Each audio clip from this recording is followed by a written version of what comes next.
Assalamualaikum warahmatullahi wabarakatuh. Salam sehat untuk kita semua dan semoga kita selalu dalam lindungan Allah Subhanahu wa taala. Amin amin ya robbal alamin. Ketemu lagi di channel saya Santi Utomo yang masih mau berbagi pengalaman pengobatan gangguan kelenjar tiroid. Nah, untuk kali ini yaitu saya mau membahas uh, apa sih yang bisa menunjang kualitas hidup kita lebih baik setelah operasi kelenjar tiroid. Nah, itu memang kanker tiroid itu adalah jenis kanker yang memiliki harapan hidup lebih panjang dibandingkan jenis kanker lainnya. Memang jenis kanker ini memang slow, tapi walaupun demikian harus tetap terkontrol. Nah, karena memang dari awal saya sering bilang tiroid itu kalau sudah diangkat tidak ada kata sembuh, tapi adanya sehat terkontrol. Nah, jadi seperti itu. Kadang ada yang itu karena yang ada beranggapan memang kalau sudah dioperasi, sudah diangkat, selesai sembuh. Nah, jadi anggapan itu adalah anggapan yang keliru gitu kan, kurang tepat gitu kan ya. Yang tepatnya yaitu sehat terkontrol. Jadi seperti itu ya teman-teman. Nah, kita agar terkontrol itu agar kita kalau terkontrol itu apa? Agar kita bisa menjalani hidup normal dengan kualitas yang lebih baik. Nah, jadi seperti itu. Nah, untuk mendapatkan kualitas hidup yang baik, kita harus melakukan beberapa hal yang harus kontinu, yaitu jangan putus minum obat. Nah, seperti itu ya teman-teman. Jadi setahu saya kalau kelenjar tiroid sudah diangkat, kita harus minum obat seumur hidup atau jangka panjang. Ya, karena kita memang setelah kelenjar tiroid kita diangkat memang harus minum obat seumur hidup atau dalam jangka waktu yang panjang. Nah, jadi jangan beranggapan jika kita sudah kelenjar dioperasi atau dibuang, kita terus tanpa ketergantungan obat, tapi malah memang karena kelenjar tiroid itu fungsinya memang untuk memetabolisme tubuh. Jadi kalau sudah diangkat, kita butuh pengganti hormon tiroid yang kita perlukan di tubuh kita dari luar, yaitu dengan minum obat seperti itu. Nah, dan minum obat itu sendiri pun fungsinya yaitu untuk menstabilkan kondisi tubuh kita juga sebenarnya. Kadang walaupun kita sudah dioperasi atau diangkat semuanya, terkadang pun masih naik turun. Nah, yang saya alami juga seperti itu. Walaupun saya sudah tidak punya kelenjar tiroid, tapi ternyata saya masih bisa kekurangan. Kalau kekurangan wajar kan, mungkin karena kan memang kita sudah tidak punya pabriknya. Nah, tapi saya bisa kelebihan. Nah, mungkin kelebihan itu kan mungkin dosis obat yang saya minum mungkin kurang tepat. Nah, jadi yaitu kalau kita minum itu kalau kekurangan ya kita biar stabil, biar standar lagi, biar normal lagi. Nah, kalau kelebihan itu pun bisa mengurangi kadar hormon yang berlebih seperti itu. Nah, untuk jadi seperti itu ya teman-teman, kita harus rutin minum obat, jangan berhenti tanpa dikonsultasikan dengan dokter yang merawat teman-teman semua. Jadi seperti itu, saya pun selalu membicarakan seperti itu. Nah, yang kedua kita itu juga harus kontrol rutin.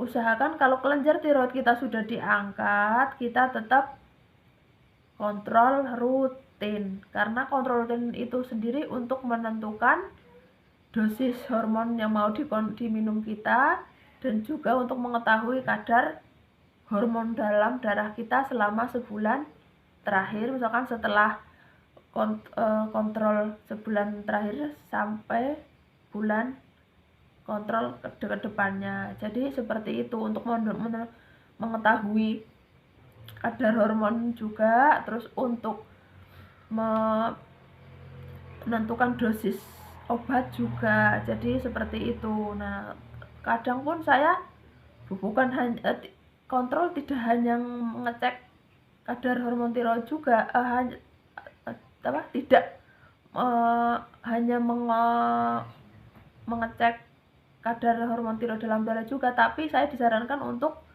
mengecek kalsium dan fungsi ginjal. Nah, di sini perlu diketahui teman-teman, kan kita pun minum obat pun jangka panjang. Walaupun dokter bilang ini bukan obat Bu, ini hormon sintetis penggantinya hormon tiroid, cuman kan itu tetap bentuknya obat. Nah, terus dan saya itu kebetulan memang keluhannya ada kesemutan. Nah, kesemutan itu yang berasa yang lengan kanan dan lengan kaki, bau, terus kadang kepala tiba-tiba juga berasa dingin, terus sama di punggung dan pantat itu juga sering merasakan kesemutan. Akhirnya saya kalau kontrol saya konsultasikan terus, masih kesemutan Bu, masih. Nah, nanti diresepkan bulan depannya tetap dicek untuk kalsium dan fungsi ginjal. Kalau fungsi ginjal saya biasanya itu berjeda 3 bulan sekali atau 6 bulan sekali ya, karena memang untuk suplemen kalsiumnya kan memang berbentuk agak kayak kapur-kapur seperti itu. Nah, takutnya kan kalau saya minum air putihnya kurang, takutnya terjadi penggenapan, dan itu kan ya kalau seperti diketahui kan kalau memang kebanyakan obat kan katanya merusak ginjal.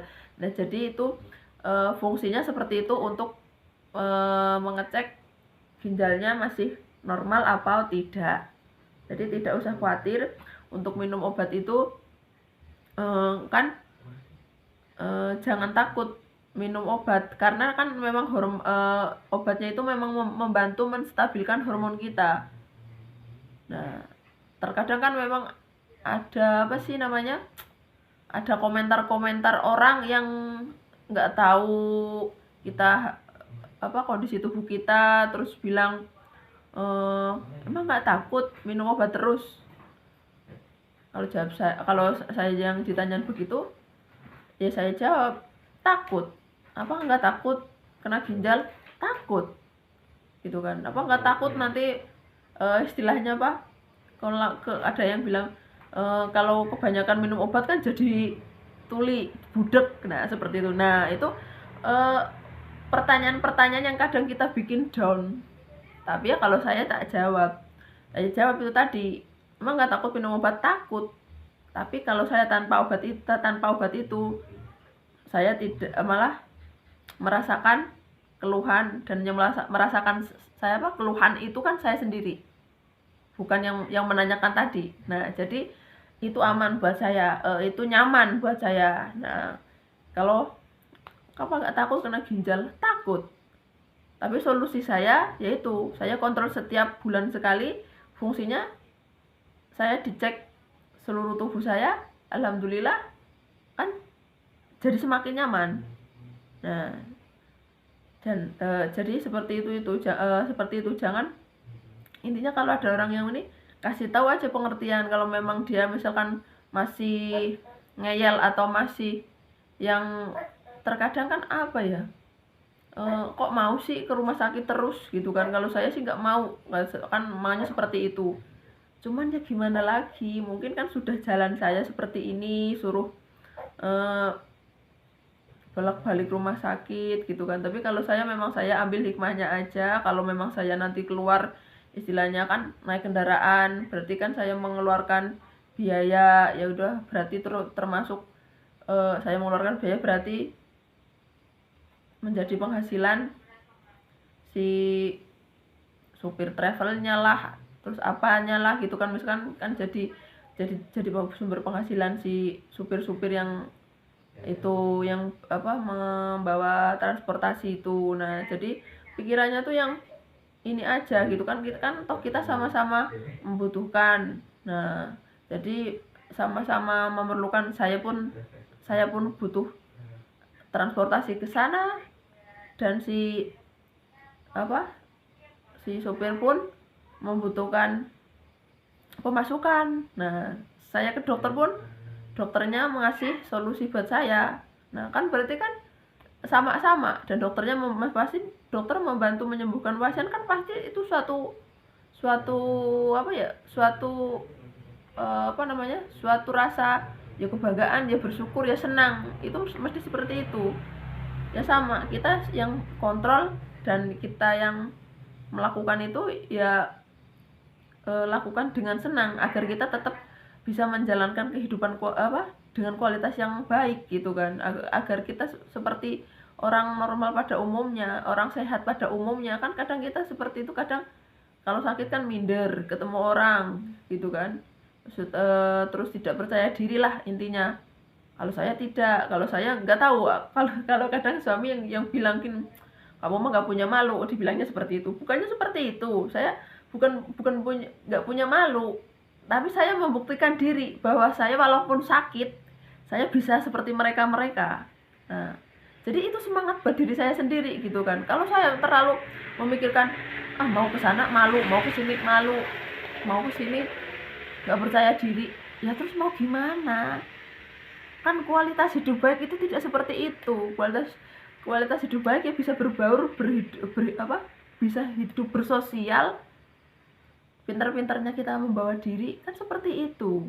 Ya cuman ya memang kalau untuk bersosial kan mungkin kalau orang yang udah punya penyakit kronis, atau ya contohnya seperti saya, penderita tiroid, pejuang tiroid, kan memang tidak semua orang mengetahui dan memahami, karena kan memang saya dari luar sehat, iya kan, nggak kelihatan kalau saya tuh sakit gitu kan.